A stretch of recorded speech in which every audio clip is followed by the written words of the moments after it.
بسم اللہ الرحمن الرحیم الحمد للہ رب العالمین والصلاة والسلام علی سید الانبیاء والمرسلین اما بعد فاعوذ باللہ من الشیطان الرجیم بسم اللہ الرحمن الرحیم إنا عرضنا الأمانة على السماوات والأرض والجبال فأبين أن يحملنها وأشفقن منها وحملها الإنسان إنه كان ظلوما جهولا صدق الله العظيم إن الله وملائكته يصلون على النبي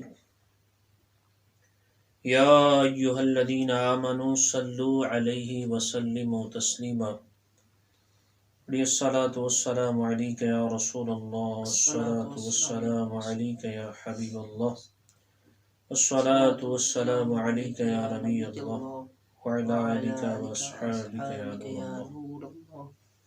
رجب المرجب کا مہینہ جاری و ساری ہے۔ آدھا رجب گزر گیا، وہ رجب جس کے بارے میں کہا گیا۔ علماء نے صوفیاء نے لکھا بیان کیا کہ رجب عبادت کا بیج بونے کا مہینہ ہے۔ رمضان شعبان اس کو سیراب کرنے کا اور رمضان فصل کاٹنے کا مہینہ ہے۔ آج کا ہمارا جو بیان کا موضوع ہے نا، وہ ہے عبادت کی فضیلت، اہمیت، ذوق کیسے پیدا کریں، مٹھاس، لگن کیسے پیدا کریں۔ عبادت کتنی اہم ترین چیز ہے، اور اللہ تبارک و تعالی نے یہ انسان کو عطا فرمائی، حضرت آدم کو عطا فرمائی، ابن آدم کو عطا فرمائی۔ فرمایا قرآن پاک میں انا عرضنا الامانۃ علی السماوات والارض والجبال، فرمایا کہ بے شک ہم نے پیش کی امانت آسمانوں پر، زمین پر اور پہاڑوں پر۔ علی السماوات والارض والجبال فابین ان یحملنها واشفقن منها، تو انہوں نے اس سے انکار کر دیا، قبول نہ کیا اور اس سے ڈر گئے۔ وحملها الانسان، اور انسان نے اس کو اٹھا لیا۔ انہ کان ظلوما جہولا، بے شک وہ زیادتی کرنے والا اور نادان ہے۔ اب اس آیا مقدسہ میں جو لفظ امانت ہے، امانت یہ کس کو فرمایا گیا؟ حضرت عبداللہ بن مسعود اور حضرت عبداللہ بن عباس رضی اللہ تعالی عنہما، آپ کے حوالے سے جو کلام ہے اس امانت کے حوالے سے آپ کا، تو وہ ملتا جلتا ہے، یعنی اس سے مراد ہے نماز، روزہ، زکوٰۃ۔ امانت سے مراد کیا ہے؟ نماز، روزہ، زکوٰۃ، اور ہر وہ کام جس کا اللہ نے کرنے کا حکم ارشاد فرمایا، اور ہر وہ کام جس سے اللہ نے منع فرمایا کہ اس کو نہیں کرنا۔ تو اللہ تبارک و تعالی نے یہ انسان کو عطا فرمائی اور انسان نے اس کو اٹھا لیا۔ تو عبادت کا شوق، ذوق، لگن، لذت اور تڑپ اور چاشنی اگر دیکھنی ہے، اس پر عمل دیکھنا ہے، تو میرے آقا علیہ الصلوۃ والسلام کی شان کیا خوب ہے۔ حضرت ابو ہریرہ فرماتے ہیں کہ سرکار صلی اللہ تعالیٰ علیہ وسلم کثرت سے روزے رکھتے اور پھر رات کو نماز پڑھتے۔ سرکار اتنی کثرت سے نماز پڑھتے کہ بعض اوقات جو پنڈلیاں ہیں ان پر سوجن آ جاتی، اپنی زبان جانتے نا، سوج جاندیاں، اتنی زیادت عبادت کرتے، زیادتی کرتے عبادت میں۔ اللہ اکبر، کیا شان ہے میرے آقا کی۔ حضرت ام سلمہ رضی اللہ تعالی عنہا، میرے آقا کی پیاری زوجہ محترمہ، آپ فرماتی ہیں جب رات آتی نا، سرکار کا یوں معمول ہوتا تھا کہ سرکار عبادت کرتے، پھر سوتے، پھر جتنی دیر سوتے پھر اتنی دیر عبادت کرتے، پھر جتنی دیر عبادت کی اتنی دیر سوتے، یوں ہی یہ معمول چلتا رہتا یہاں تک کہ فجر کا وقت ہو جاتا۔ سبحان اللہ. لگن دیکھیں، عشق دیکھیں میرے آقا علیہ الصلوۃ والسلام کا، نماز سے، عبادت سے، اللہ کے ذکر سے، کیا شان ہے. ایک بڑی پیاری حدیث پاک میں آپ کو سناتا ہوں. حضرت حذیفہ رضی اللہ تعالی عنہ صحابی رسول، آپ فرماتے ہیں کہ ایک مرتبہ سرکار صلی اللہ تعالی علیہ وسلم نماز پڑھ رہے تھے، تو میں نے دیکھا تو میں نے اس کو غنیمت سمجھا، میں بھی سرکار کے پیچھے آ گیا، تو میں نے بھی پیچھے کھڑے ہو کے نماز کی نیت کر لی. اب سرکار نے پہلی رکعت میں تکبیر تحریمہ کے بعد سورہ فاتحہ، ثنا سورہ فاتحہ جیسے پڑھی، تو اس کے بعد سرکار نے سورہ بقرہ شروع کر لی. آپ فرماتے ہیں میرے ذہن میں تھا کہ شاید سرکار 100 آیتیں پڑھیں گے اور اس کے بعد رکوع کر لیں گے، لیکن سرکار نے 100 آیتوں کے بعد بھی رکوع نہیں کیا. پھر فرماتے ہیں میرے ذہن میں آیا کہ سرکار 200 آیتیں پڑھیں گے اس کے بعد رکوع کر لیں گے، لیکن نہیں، سرکار نے 200 کے بعد کی رکوع نہیں کیا، 200 آیتیں بھی پڑھ لی، رکوع نہیں کیا. سبحان اللہ. آپ فرماتے ہیں پھر میرے ذہن میں آیا کہ شاید سرکار صلی اللہ تعالی علیہ وسلم نا پوری سورہ بقرہ کے بعد رکوع کر لیں گے. پوری سورہ بقرہ ایک رکعت میں کم و بیش 2.5 پارے بنتے ہیں، سرکار نے پڑھ لی ایک رکعت میں. آپ فرماتے ہیں سرکار نے پھر بھی رکوع نہیں کیا. ذوق دیکھیں اور شوق دیکھیں عبادت سے. آپ فرماتے ہیں سرکار نے سورہ آل عمران شروع کر دی، تو میں سوچ رہا تھا کہ شاید آل عمران کے پڑھنے کے بعد رکوع کریں گے، سرکار نے پھر بھی رکوع نہیں کیا. سرکار نے آگے سورۃ النساء شروع کر دی. آپ فرماتے ہیں پھر میں سوچ رہا تھا کہ سورۃ النساء کے بعد سرکار رکوع کریں گے، نہیں کیا، آگے سورۃ المائدہ شروع کر دی. تو یوں کم و بیش سرکار نے 6.25 پارے ایک رکعت میں پڑھے. سورہ مائدہ کے بعد رکوع کیا. آپ فرماتے حضرت حذیفہ، پھر سجدے کیے، پھر سرکار کھڑے ہوئے اور سورہ انعام پڑھی. دوسری رکعت میں سورہ انعام شروع کر دی. اس روایت سے آپ اندازہ لگائیں، ہمارے ہاں عموماً پتہ کیا ہوتا ہے، کسی کو کہا جائے نا نماز پڑھو یار، عبادت کرو، روزہ رکھو، تو آگے بہانے یہی دیتے نا کہ یار بچوں کا کام بھی کرنا ہوتا ہے، بچوں کو کھلانا بھی ہے، پلانا بھی ہے، فیملی کو ٹائم بھی دینا ہوتا ہے. آپ ذرا اندازہ لگائیں کہ سرکار صلی اللہ تعالی علیہ وسلم دنیا کی تمام اہم ترین شخصیتوں میں سے سب سے زیادہ اہم ترین شخصیت، پوری کائنات کے دولہ، اپنے غلاموں کو بھی وقت دے رہے ہیں، اپنی ازواج کو بھی وقت دے رہے ہیں، جو غلام آ رہے ہیں سائل بن کے ان کو نواز بھی رہے ہیں، علم دین بھی سکھا رہے ہیں، سمجھ آ رہی، اور اعلیٰ ترین جو نبوت کی ذمہ داریاں تھیں وہ بھی نبھا رہے ہیں، اور ساتھ ساتھ اعلیٰ ترین انداز عبادت کا. ایک رکعت میں کم و بیش 6.25 پارے پڑھ دینا. سبحان اللہ. اللہ اکبر. غلام مصطفیٰ کو تو ایسا ہونا چاہیے. ہم میلاد منانے والے ہیں تو ہمیں تو اپنے آقا علیہ الصلوۃ والسلام کے نقش قدم کے اوپر چلنا چاہیے. ایسی عبادت میں لذت اور مٹھاس نصیب. اللہ اکبر. مولانا جلال الدین رومی علیہ الرحمہ نے لکھا، آپ فرماتے ہیں کہ بڑی پیاری مثال سے سمجھایا آپ نے کہ اگر کوئی بادشاہ اپنے قاصد کو بھیجے، ملازم کو بھیجے کسی کام کے حوالے سے، کام بادشاہ نے کوئی اور کہا لیکن ملازم درمیان میں کوئی اور کام کرنا شروع کر دے، تو کیا بادشاہ راضی ہوگا ناراض ہوگا؟ ناراض. تو آپ نے فرمایا کہ یوں ہی جو ہمارا بادشاہ ہے، تمام بادشاہوں کا بادشاہ ہے، اللہ عز و جل کی ذات، اس نے جو ہمیں کام دیا ہے نا، وہ کیا دیا ہے؟ عبادت کرنا. عبادت کا. تو اللہ تعالیٰ کی عبادت ہم نے کرنی ہے. اگر ہم نے اس کام کو چھوڑ دیا اور کسی اور کام میں لگ گئے تو ہلاک ہو جائیں. آپ فرماتے ہیں کہ دنیا کے جتنے مرضی کام بھول جائیں لیکن ہمیں یہ کام نہیں بھولنا چاہیے کہ اللہ تبارک و تعالیٰ نے ہمیں عبادت کے لیے پیدا کیا ہے، اپنی عبادت کے لیے. بعض اوقات ہمارے معاشرے میں، ہمارے ہاں ہم دنیا میں رہتے ہیں تو لوگ اس چیز کی تمنا کرتے ہیں کہ ہماری عزت ہو، عزت ہونی بھی چاہیے، ظاہر سی بات ہے، اور کسی کی بےعزتی ہوگی تو وہ تھوڑا یہ کہے گا کہ میری زندگی بڑی اچھی ہے. عزت ہونی چاہیے. اب عزت کس میں ہے؟ ہماری عزت بھی اللہ کی عبادت میں ہے، اللہ کی فرما برداری میں ہے. آپ دیکھیں قرآن پاک کی آیہ مقدسہ، اللہ نے ارشاد فرمایا من کان یرید العزت فللہ العزت جمیعا، 22 پارے. فرمایا جو ارادہ کرتا ہے عزت کا تو ساری عزتیں اللہ کے ہاتھ میں ہیں.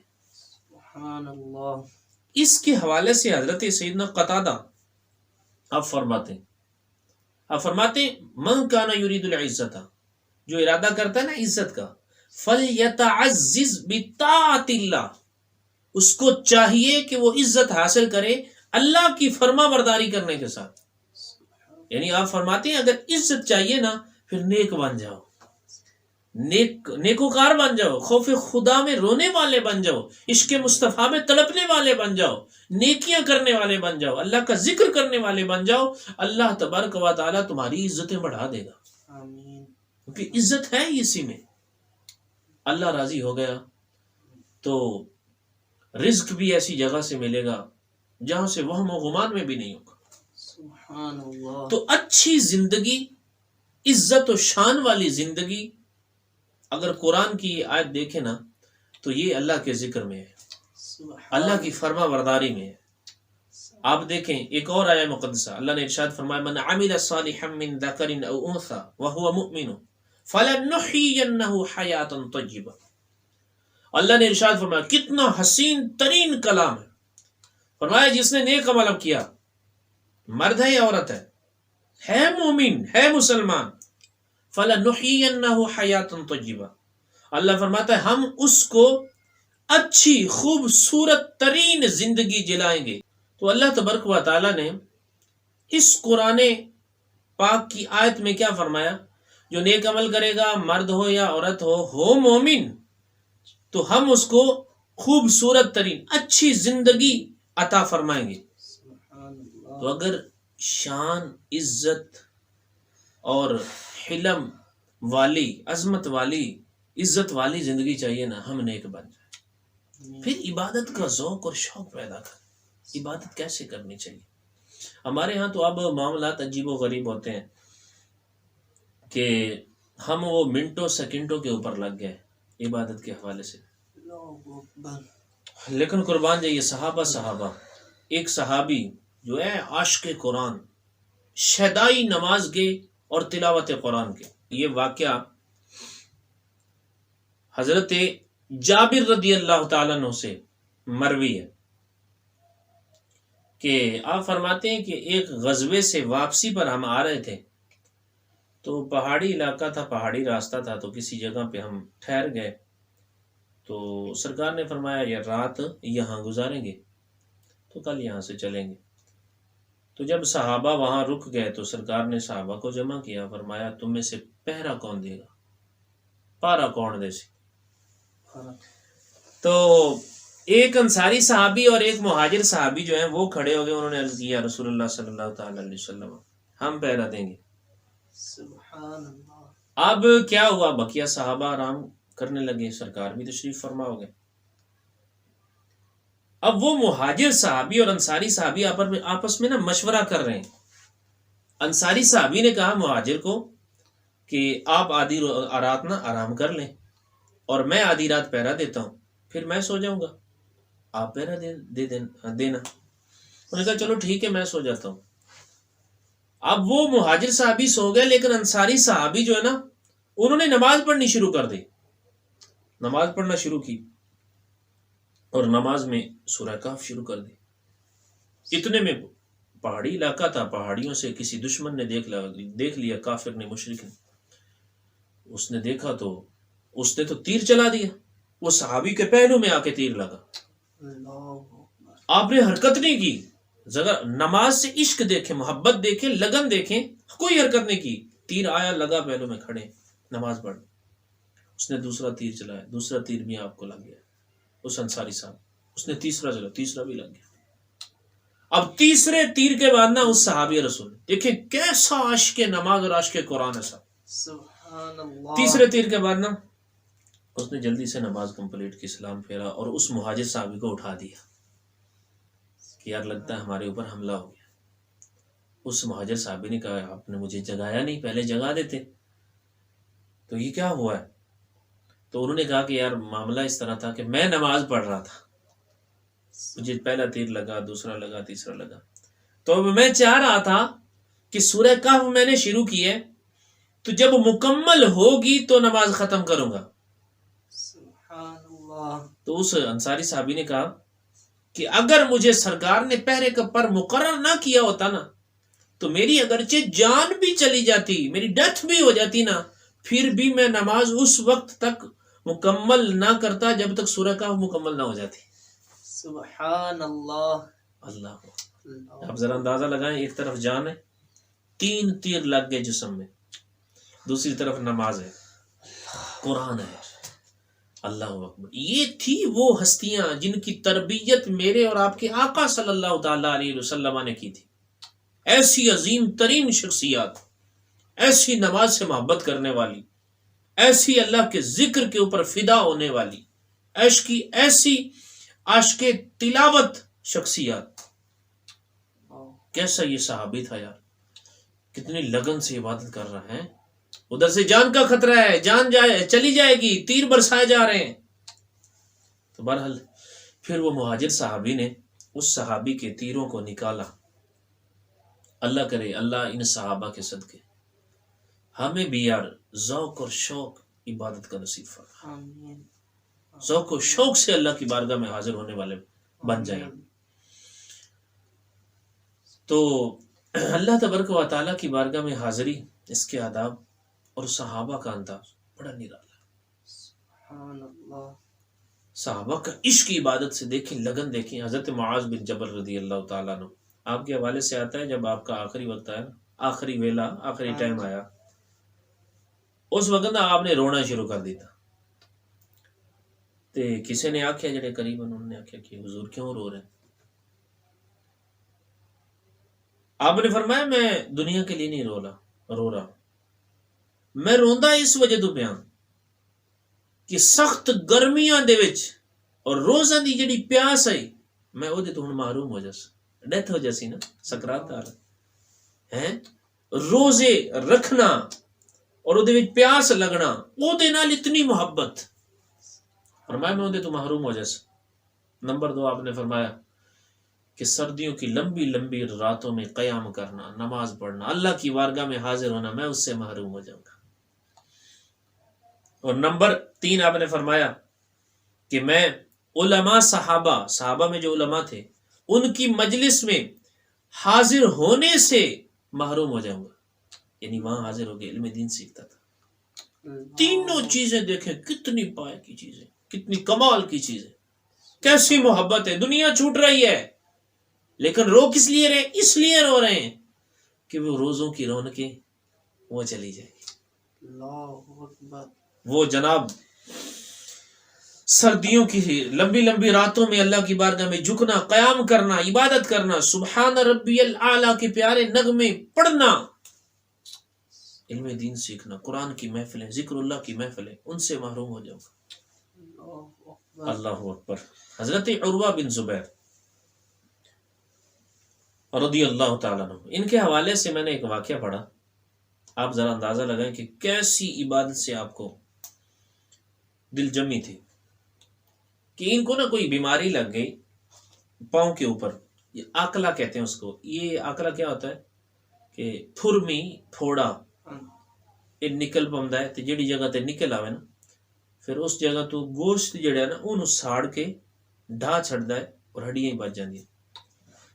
آپ کو یہ بیماری لگ گئی آکلا، تو نا جی اب کیا ہوا، حکیموں نے، طبیبوں نے کہا کہ آپ پاؤں کاٹنا پڑے گا۔ دن چلتے رہے، آپ اس کے اوپر ایگری نہ ہوئے، راضی نہ ہوئے پاؤں کاٹنے کے اوپر۔ تو بہرحال پھر کچھ صحابہ نے اور کچھ آپ کے چاہنے والوں نے یہ باہم مشاورت کی کہ یار جب نا آپ نماز پڑھتے ہیں نا حضرت عروہ بن زبیر، اس وقت یہ کام کر لیا جائے۔ آپ نے نماز شروع کی، سجدے میں گئے، پاؤں آپ کا کاٹ دیا گیا، اللہ اکبر۔ احساس تک نہیں ہونے دیا، نماز کمپلیٹ ہو گئی۔ نماز کے بعد کوئی پتہ نہیں، کوئی احساس نہیں، کوئی پوچھا نہیں کہ مجھے درد ہوا ہے، یہ ہوا ہے، وہ ہوا نہیں، اتنے مگن اللہ کی عبادت میں، اللہ تبارک و تعالی کی بارگاہ میں عبادت کرتے ہوئے ایسی لذت اور مٹھاس آپ کے سینے میں. اللہ کرے کہ یار اللہ ایسی لذت اور عبادت کی ہمیں بھی عطا فرمائے. آمین. آج کل معاملات دیکھ لیں آپ کے سامنے کیسی صورتحال ہے.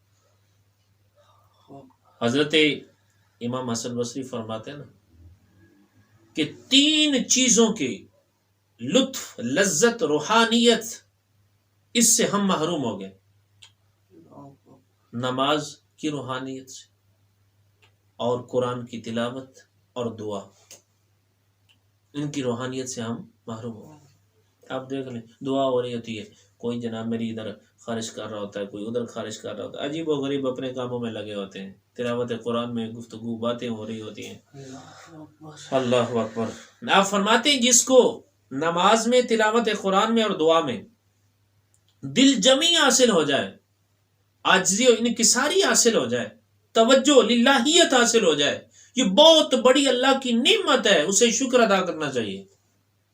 اور آپ فرماتے ہیں جس کے پاس نہ ہو نماز، تلاوت قرآن اور دعا میں دل جمعی، عاجزی، انکساری اور لذت نہ ہو، تو اس کے اوپر بھلائی کا دروازہ بند کر دیا گیا.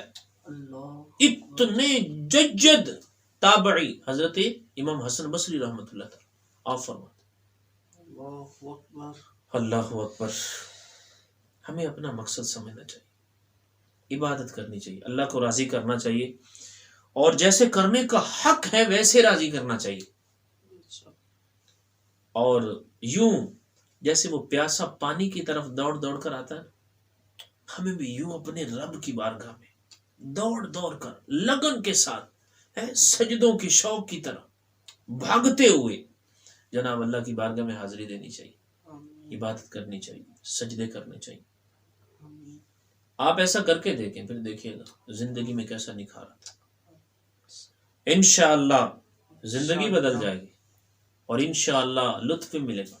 اس کا معنی ہرگز یہ نہیں ہے کہ اگر عبادت کی لذت، مٹھاس، وہ چیزیں حاصل نہیں ہو رہی تو عبادت کرنا ہی چھوڑ دیں. نہ ایک بزرگ رحمۃ اللہ تعالی علیہ فرماتے ہیں کہ میں 20 سال مشقت سے نمازیں پڑھتا رہا، 20 سال مشقت کے ساتھ نمازیں پڑھتا رہا. آپ فرماتے ہیں کہ 20 سال مشقت کے ساتھ نمازیں پڑھنے کے بعد اللہ نے مجھے عبادت کی لذت نصیب فرمائی. سبحان اللہ. تو عبادت کرتے رہیں، اللہ کی بارگاہ میں دعا کرتے رہیں، استغفار کرتے رہیں، کثرت سے ذکر اللہ کریں. اے مالک و مولا ہمارے قلب کو صاف کر دے، دل و دماغ کو صاف کر دے. تو انشاءاللہ عز و جل ایک نہ ایک دن عبادت کی روحانیت، لذت اور مٹھاس بھی مل جائے. ایک بڑا پیارا واقعہ مجھے یاد آ رہا ہے کہ حضرت میاں شیر محمد شرک پوری رحمت اللہ تعالی اپنے صوفی بزرگ اللہ دے ولی ہیں، اپنے ملک پاکستان دے. آپ دا ایک نا مرید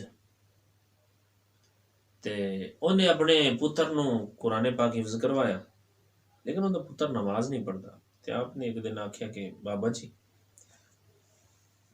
اس مرید دے پتر دا نام فتح محمد، کہ فتح محمد نے بڑی محنت دے نال قرآن پڑھایا، حفظ کروایا، تے یہ فتح محمد نماز نہیں پڑھتا. آپ نے فرمایا چلو صبح لے آویں تو 2 دنوں تو بعد نہ جی وہ لے کے آ گئے. فتح محمد آ گیا جی حضرت میاں شیر محمد شرک پوری رحمت اللہ تعالی علیہ دی بارگاہ وچ. آپ نے فرمایا، آپ نے چٹائی دے اوتے لیٹے ہویا، آپ نے فرمایا فتح محمد نماز نہیں پڑھدا. انہیں آخیا سائیں دل نہیں لگتا نماز پڑھن واسطے، دل کردا نہیں، دل تساں لا چھڈو تے نماز پڑھدے رسا. سبحان اللہ. آپ نے وہی جلال میں جیسے چٹائی کے اوپر لیٹے ہوئے تھے، یوں ہی کھڑے ہوئے شہادت کی انگلی سے نے اشارہ کیا، میں فتح محمد ہن دل لگ سی نماز پڑھی گا. سبحان اللہ. او فتح محمد ایسی لگن، عشق اور عبادت دا ذوق پیدا ہویا نہیں جو دے سینے دل و دماغ. او فتح محمد جی مڑ ظہر دی نماز پڑھن آوے نماز پڑھ کے نوافل پڑھنا شروع کرے، پڑھتا رہے اتنے تک کہ اثر دی اذان شروع ہو جائے. سبحان وہ اللہ. فتح محمد جڑا پہلے نماز دے نیڑے ہی نہیں آتا. اللہ. اس واقعے تو ہی پتہ چلتا علماء دی صحبت وچ رہو، اللہ دے نیک بندیاں دی صحبت وچ آؤ.